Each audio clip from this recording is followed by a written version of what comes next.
I love doing things like this. It's really, really nice to be here on my hind legs. Georgie, that was the most wonderful introduction. Thank you so much. Who's going to tell me when I've gone on for too long? Who's the person? You. Good. Thank you. Thank you. She's fierce. Good. Okay. So I've got 19 minutes left. Is that right? Good. Thank you. So I've written this book called Being an NHS Chief Executive, What They Never Told Me, or If They Did, I Wasn't Listening. And came out earlier this year, and one or two people in the audience were there at that event, and I do have a few copies of it in my bag, but actually you can buy it on Amazon, or you can buy it from my website, which is www.lisasaysthis.com. I'm going to refer to a few things on the website because I'm a writer these days, and it's really nice to write about mental health and have the opportunity to share some thoughts. I'm not always right, by the way, but I have some thoughts. It was a great introduction. It's really important, though, isn't it, not to describe oneself by the things you used to do. You know, I used to be a this, I used to be a that. And when I had my leaving due in 2014, I was really keen to have thought about what I might be doing next. So rather than saying I used to be a chief executive, what I say these days is I'm a writer, I'm a coach, I'm a mental health campaigner, I'm a Samaritan volunteer, I'm also the vice chair of the Mary Seacole Trust because I really care about diversity in different aspects. I love cats. There's loads of other things about me. But I did used to run a mental health trust. And so speaking to this audience, if I just give you a flavour of the sort of job that I had, a bit of the scale of it, 5,000 people, budget of, probably sounds pathetic to you, but 250 million, all of which we spent on looking after people across 100 sites, 8 hospitals. And when you run mental health services, the sort of things that go wrong are a bit different from the kind of things that go wrong in banks and in business. I mean, they're still very serious, but they tend to be individual disasters rather than corporate disasters. So, you know, somebody does something terrible to themselves, they kill themselves, or even worse, they kill somebody else. And those were the kind of things that I would have my sleepless nights about, as well as not having enough money to pay the staff by the end of the year, and those kind of things which come to all of us in leadership. So I'm going to talk to you about my career and how I got to where I was, and a few of the lessons from my book. It's not the whole book, don't worry. If you buy it, you won't have to think, oh, I've heard all of that already. There's plenty more in there, but this is relevant to this event today, this Mind at Work event. So it's the bits really about how I got to be where I am today, standing here. So I saw my first psychiatrist when I was 15, but by the time I was 18 and I was applying to be a student nurse at the Hospital for Sick Children, Great Ormond Street, which was a posh hospital, by the way, you know. But even if it hadn't been, they wouldn't have taken me on if I'd been honest with them about my experiences. Because back in those days, this is 1973, we think the stigma's bad now. My God, it was worse then. It was really terrible. And but actually, I probably wouldn't have been able to tell them because I didn't really realise it myself. I blotted that out. Written that out from my past. That hadn't happened. A whole lot of other things that hadn't happened as well that I pretended. But that hadn't happened. And so there I was, you know, beaming away in the photograph of all of us when we started in 1973. It looks like something out of Call the Midwife, actually, but I didn't bring you a picture. I could have done. But I had a few ups and downs. I loved it and I hated it in equal measure. I love looking after people, but I also hate being told what to do. Many of us are like that. So in the end, I decided to go and work in the community, but not before my first suicide attempt at the age of 22, when a nurse who worked in another part of the NHS said to me, as they were washing my stomach out, "You're a waste of space. You really shouldn't be here. You're taking me away from people who are really ill." And I took those words and I sort of incorporated them into myself. At 22, there's probably not many people here who are 22, but you're still very plastic. And those kind of words really matter. And he was a nurse, so you know he knew what he was talking about. So I took those words in and I grew to believe them to be true about myself. And in the last few years, I've started a journey where I'm getting rid of those words, but they still come back. So I'm going to touch on that. So yeah, running through my career, first half of it was as a nurse, second half as a manager. Final 13 years of my NHS career was as a chief executive. And, I loved it. It was fantastic. But when I was about to start being a chief executive, aged 46, which isn't that young really in the NHS. I'd messed around doing a few other things. I remember a meeting that I had with some lovely ladies in Crawley, because I worked in Sussex, and over sandwiches and samosas, this was a mixed group, mostly Muslim ladies, we were talking about mental health and how we wanted to make the services better. And one of them said, quite quietly to me at one point, "You're so sympathetic, you're so kind, it's almost as though you've had experiences of mental illness yourself, or an experience of mental illness yourself." And it was almost like a pin could have dropped, and I didn't grab the moment. I should have, looking back, I should have said, "Do you know what, I have, and I'm going to be a chief executive who talks about it." But I didn't. I let that moment go, and I have regretted that for a long time. So roll forward to 2013. So I got that CBE thing in 2012. Nice going to the palace, wasn't it, Alice? Alice, my daughter, she was with me when we went to Buckingham Palace and met Prince Charles and all that sort of stuff. And so I sort of thought, well, I'd kind of achieved something. I'd got this mark, I'd got all those qualifications and degrees in psychology and a master's in public sector management and all of that. But this CBE, somehow people had said I'd done something. And it wasn't just about running my own trust, it was about helping support mental health across the country. I had a national role chairing various groups. I thought, I might write something about that thing that I've never told people about. So I wrote an article. It came out in October 2013, and it was the most read piece in the Health Service Journal that year. And given that there are 1.4 million people in the NHS, that's a lot of people reading it. And it was about, I called it my very personal best, because there was a post-Olympic legacy charity and about Britain's personal best, and I wanted to describe mine, which was to be honest for the first time with people about my experiences. And I talked about my suicide attempt, talked about seeing a psychiatrist when I was 15, and people loved it and crying all over me, and lots and lots of support, and it felt great. And then things really, really started to go wrong. I got quite grandiose, actually. I got very pleased with myself for having done this thing. That lasted a few days, because by then I'd stopped sleeping. And if anybody has ever experienced lack of sleep, you will know that it doesn't take long before you start to feel really quite strange. So I didn't sleep for about a month, or hardly at all. And I was getting crabbier and crabbier and more unrealistic about things, and becoming quite obsessed with detail that really wasn't important, but not concentrating on the things that really mattered. And I remember a day when I was very grumpy with members of my team, getting very cross about things that should have happened that hadn't. And that night, and then the next day, it was like I went into work, I couldn't really hear, I couldn't really see properly. I was feeling sick all the time. I spent most of the time in the toilet.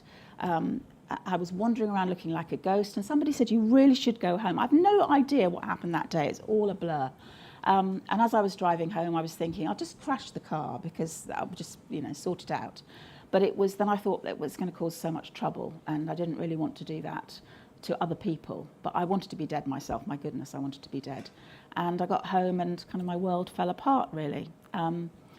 But I was very, very, very lucky, because I had some amazing support from my family, from a few friends, from my personal trainer who keeps me on the straight and narrow, and from my work colleagues. And I managed to go back to work only 2 months later, probably far too early, but I really wanted to go back. I really wanted to go back because I really wanted to say to people that people like me don't have to disappear off the planet, because that's what happens normally in senior roles. In the NHS, it's terrible. It happens in your world, your business world, the corporate world as well, that somehow people have a breakdown and they're meant to crawl away quietly, and we might see them, occasionally in the distance, wearing a Laura Ashley dress or something. I don't know.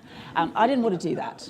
I wanted to go back to work and turn back into myself. But actually, of course, you don't. You go back as a different person, because I'd done all this telling people about myself, and there I was back in the office. And I remember, and it was a room probably a little bit larger than this. We had our leadership conference once every 6 months, and then we had monthly meetings in between.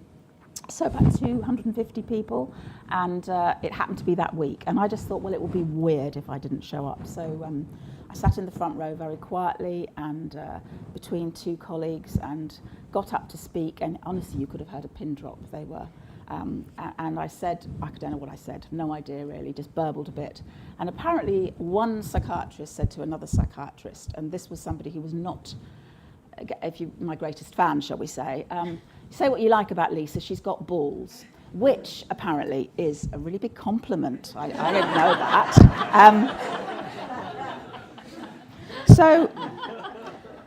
So then I was myself for the next 8 months, probably the best 8 months of my career, really. And then I had a lovely party, and I retired.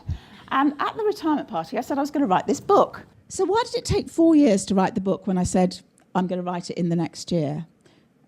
Why do you think it took 4 years? Cathartic, digging, painful, digging around. Honestly, I was having work dreams most nights for 4 years.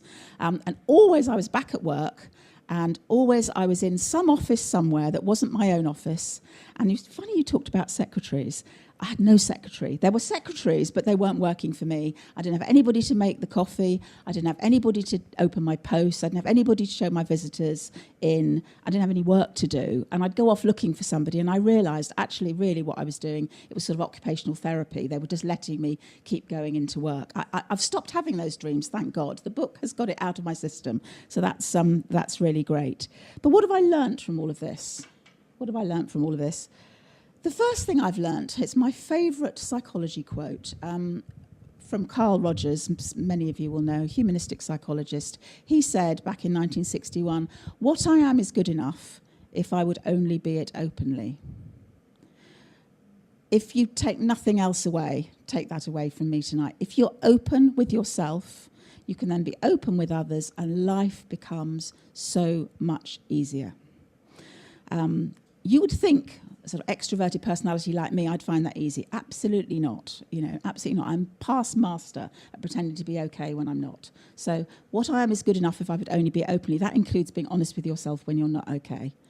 And then you will be okay. But if you pretend you're okay when you're not, you won't. The second one that I learnt is about learning to listen. Listening to myself, but also learning to listen to others. And as a Samaritan, and it's funny being back as a Samaritan. I've gone back to being a Samaritan, having done it many years ago. Used to be a secret society, and you couldn't tell anybody. But now we're allowed to talk about it. And we're all learning to listen as Samaritans. So we learn to listen, and then we keep on practicing listening. Doesn't matter how many years you do it, you can get better at it. Because when you're listening to somebody, you're giving them your full attention. You're not interrupting, but you are reflecting back to them what you've heard, and you're giving them the opportunity to tell you how they're feeling, and for you to then support them to make any decision they might want to make, or not, as the case may be. So learn to listen to yourself, and then learn to listen to others, was my second lesson, really, and one I'm still practicing at. The third one, and many of you will know about this, is knowing your own warning signs. Mine are things like I stop looking after myself, start eating too many biscuits, don't exercise outside enough, start looking at social media too much, start going back and looking at some of my old trolls who really I don't need to take any notice of anymore. They're still there saying vile things, but I don't need to look, but I do. And so on and so forth. So know your own warning signs and then do something about it. We all need to know what those are. And I'll move on then to my theory, really, of mental health, which is, it's not my theory, lots of people believe this. Some of you may think that there's 1 in 4 of us who will experience mental health problems at some point in our lives, and 3 in 4 who won't. But sorry, it's not like that. Actually, it's a spectrum. I need to do that. So some of us, the 1 in 4, we're up that end of that spectrum. You know, we're people, for whatever reason, things that have happened to us, but also the sort of personalities that we are, we seem to be affected by things further along that line. But there isn't a single one of you in this room who, if we did enough bad things to, would not eventually collapse. And that's not about losing somebody dear to you. It's about many, many, many bad things. Because what we're learning about mental illness these days, and that includes psychosis as well as depression, anxiety, bipolar, etc., is that it's probably trauma that is at the bottom of much of it. Trauma, really, really bad trauma early on. So we're all on a spectrum, and we have to understand that any of us could go down in that direction. But there's probably quite a few people who lead others in this room. We were hearing about leadership earlier. It's not down to the individual themselves, in my view, to look after themselves. It is down to our society, I believe. Love what you're doing with mental health, with mind at work, because that's suggesting there's a responsibility in the workplace. I truly believe there is. You know, the NHS is not a very healthy place to work. My organisation wasn't all that healthy a place to work. Certainly where I was sitting wasn't a very healthy place to work. Putting on a few mindfulness groups at lunchtime or sending people off to learn about resilience somewhere else isn't good enough. It's the ambience you create in the workplace, and that has to be suitable for everybody. So I was thinking of that with the Ted Baker story. You know, the people who liked hugging him, well, okay, but what about the ones who didn't? You know, that wasn't a good workplace. So it's got to work for everybody. It's got to be good for everybody. Really important, and we're not all the same. Then something, and I really feel I need to say this here in this very, very beautiful, modern, highly kitted out, wealthy facility, is that we all have to watch our privilege. You know, for me, with my experience of having had what I would call a breakdown back in 2013, I didn't have to worry about losing my house. I didn't have to worry about losing my job. I didn't have to worry about living on the streets. I didn't have to worry about my children being starving. But for many people who experience mental illness, that's what they face. You know, the majority of people who go off sick from work do not go back to work, and that's because they're in low-paid, fairly shitty jobs where it's unlikely they'll be able to hold that job because they'll be away. They're being paid by the hour, and they're not going to be able to go back to that work. It will be given to somebody else. So let's think of that too. Let's not think it's all about people who have corporate gyms, because yes, it's true that any of us can experience mental illness, but depending on your privilege, depending on your status, the effect it will have on you will be very, very different. That's actually true of physical illness as well as mental illness. So that's why I campaign, because I really care about that. And I was really pleased to hear you mention Time to Change. Sue Baker, who runs Time to Change, wrote one of the references from my book, actually, and she's a good friend. And, you know, they do great work. They really do. And I've done a bit of voluntary stuff with them. So just to finish, I've got no regrets at all about having been a chief executive in the NHS. I do regret not having spoken out earlier about my own experiences. However, we are where we are. You know, life is good. I get to do stuff like this, which is fantastic. If I could say a few things to my 15-year-old self, these would be the things I would say. I would say, you're a much better person than you think you are on a bad day. And I'd also say, don't feed the trolls. And they're trolls on the internet, but they're also trolls in your head. You don't need to feed them. Thank you very much. Thank you.